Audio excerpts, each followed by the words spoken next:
Hey guys, it's Chako-chan. Minasan konnichiwa, Chako-chan desu. Welcome back to my channel.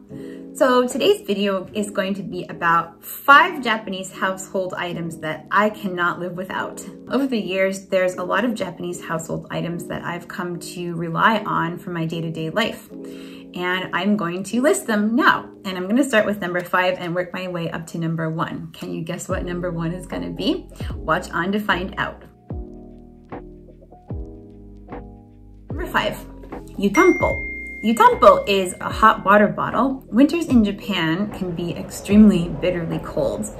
And especially at nighttime, the temperatures can drop way down, and most Japanese houses don't really have a lot of adequate insulation unless you live up in the north, like in Hokkaido Prefecture. Down here, especially in Kansai, the houses here, the walls are pretty paper thin and not super well insulated. So you really feel those cold drafts at night, especially where we are. We live in like this valley area, so we get a lot of winds coming in. So it gets really cold here. Running like our danbo, which is like a heater, it's in the wall over there, can get pretty expensive. So we have to think of alternative ways to kind of keep warm when we're in our house. Sometimes I even think it's colder inside the house than it is outside. But anyway, when I was a student here and I moved in with Maki, he made a hot water bottle, or a UTEMPO, and he put it in the bottom of the bed where your feet go. And like from the minute I started sleeping that way, I was in love. And now, basically, as soon as it starts getting cold at night in the winter, I have to have my UTEMPO to sleep every night. It's really a good way to keep your body warm. When you think about it, if your feet are warm, it kind of just travels up to the rest of your body. So yeah, those are essential. Even in America, we brought our UTEMPO from Japan and we used them there. And then we brought them back here and we use them now. Number 4 is a seihanki, or a rice cooker. Now, yes, rice cookers do exist in America and other countries in the world, but Japanese rice cookers, they're on a whole other level. Japanese engineers have perfected the rice cooker. There are a lot of different settings on rice cookers here in Japan, and you can have like fluffy rice, or you can have like normal rice, which isn't too soggy or it's not too dry. You can have like hard style cooked rice, which is a little bit more on the hard side and drier. The rice cookers can make mochi style rice. They have settings for mixed rice, so it cooks the rice at the right temperature for like a mixed grain or a whole grain rice, like a brown rice, genmai. There's even settings for making bread and cake.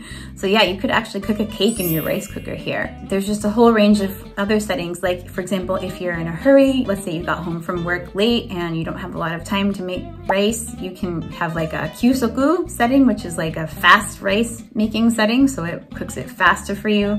There's a sensor inside of most rice cookers that kind of measures how the rice is cooking, and it will adjust the time based on how it's cooking for that particular batch. Science is amazing, and Japanese have really got it down to an art here. And there's 1,000 different ones out there to choose from, and I could never go back to making rice on the stove. So great invention, Japan.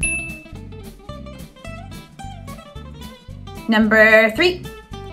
A washlet heated toilet seat. I think nowadays the brand Toto, who's the original inventor of like the washlet seat, has branched out. These do sell toilet seats abroad and you can install them in your toilet, but here in Japan, they're obviously way more varied, and like you can buy all different grades of them and levels and with different gadgets.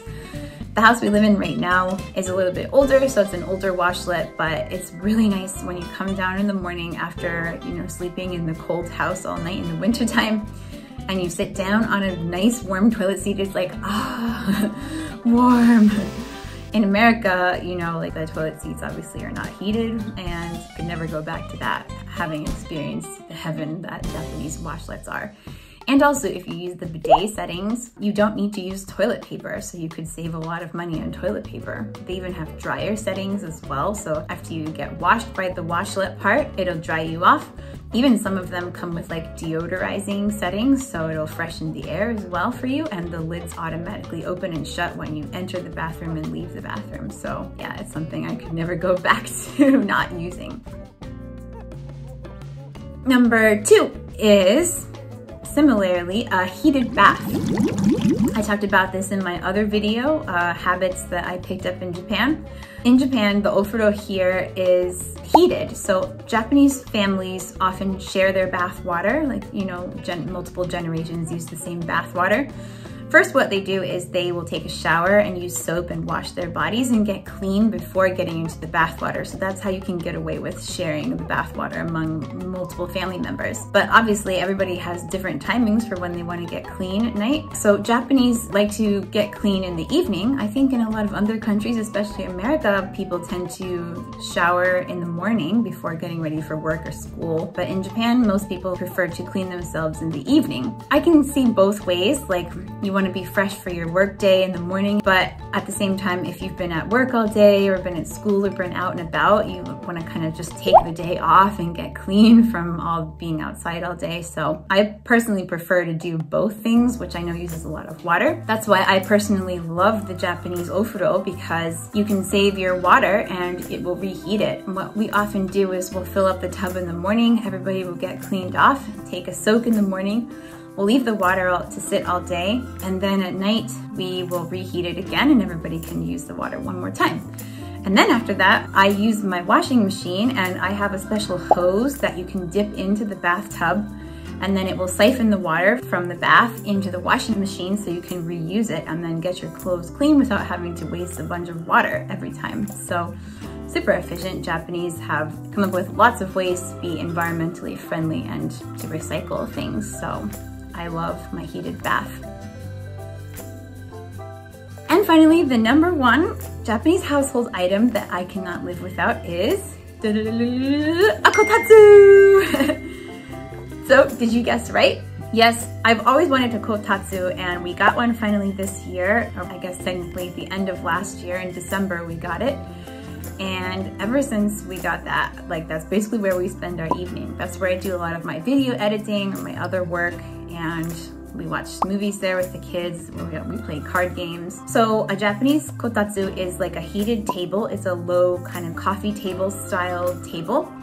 And there's a heater underneath it, and then you put a futon on top of the main frame, and then you put the table surface on top of that to hold it in place. And everybody sits underneath the kotatsu futon blanket, and you turn the heat on, and it keeps your feet and like your lower half of your body warm, and then you sit around and just hang out in it. And it is an amazing, miraculous, miracle invention. Yeah, I could not imagine life without my kotatsu ever again.